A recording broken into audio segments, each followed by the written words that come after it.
20 years has gone by. 20 years.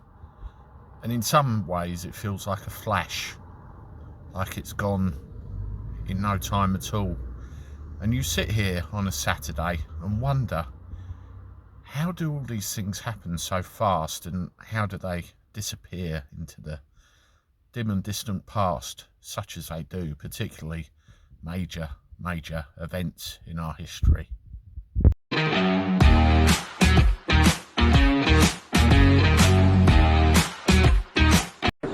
seen it from the front angle before, but not from this angle.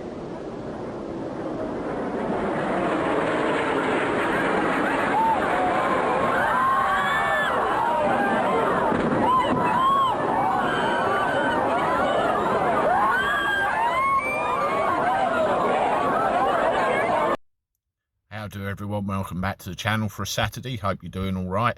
It's pretty good here. I've been out playing football with my son this morning after working, and we're very lucky in some ways that we have the freedoms to still be able to do that, unlike a lot of families 20 years ago today who lost loved ones in that carnage, in that disturbing footage I just showed you at the beginning of this video. So many people went to work that day not knowing the fate that was going to befall them, and they never came home again. Very disturbing watching, even after all this time. And you have to wonder, where has all that time gone? And where were you when it happened? Did you know anybody that was affected by it? I'll tell you two stories. I was 23 years old when 9/11 happened. Obviously, I'm in England, so I was nowhere near it. And the place that I worked, I had no access to TV, no access to radio. Now, I remember at 5 o'clock that day, I got in my car, my little 1 litre Peugeot 106, turned the engine on, the radio came on, and I heard the United States of America has been attacked. And I was brought up in the 80s and the 90s and remember the end of the Cold War and all the rest of it, and where I'd done my history, you know, looking up Vietnam and all that sort of thing. I thought, oh shit, World War III's just started. I thought, what do I do? Get home quick.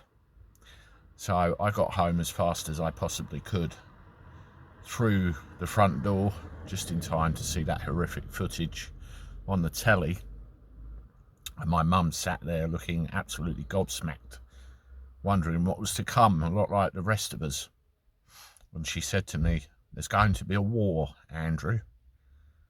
And a war lasted for 20 years in Afghanistan. And what was the point in any of it? Sleepy Joe said, let's get the troops out. And they all came out, and the Taliban have taken over again. But back to 9/11, I remember the following day I went back to work when all the dust had settled, and there was a lady in my classroom, because at the time I was an IT trainer, and I used to get groups of women returners, bring them in, give them a computer qualification, try and help them find a job. It was a very satisfying job that I did. And this lady took a phone call on her mobile and suddenly burst into tears and ran out of the room. And one of her friends, I ushered to her and I said, can you go and see she's all right, and I'll be along in a minute. I went out, sat with them and talked to them. Turns out this lady lost a loved one on one of the planes that went into one of the towers of the World Trade Center. So it touched my classroom for that very small fraction of time on that day. And I'm sure everybody everywhere, you know, had some kind of effect, or even remembered where you were when it happened. Let me know where you were when it happened. And one of the most important things we must never forget is the memory of all the people that died on 9/11 and continue to suffer from the after effects even to this day. Very maudlin video, I know, but they need to be remembered. all the best, everybody, and I'll try and get along a bit later on this sunny Saturday with something hopefully a bit more cheerful. See you soon. This is me signing off. Toodaloo.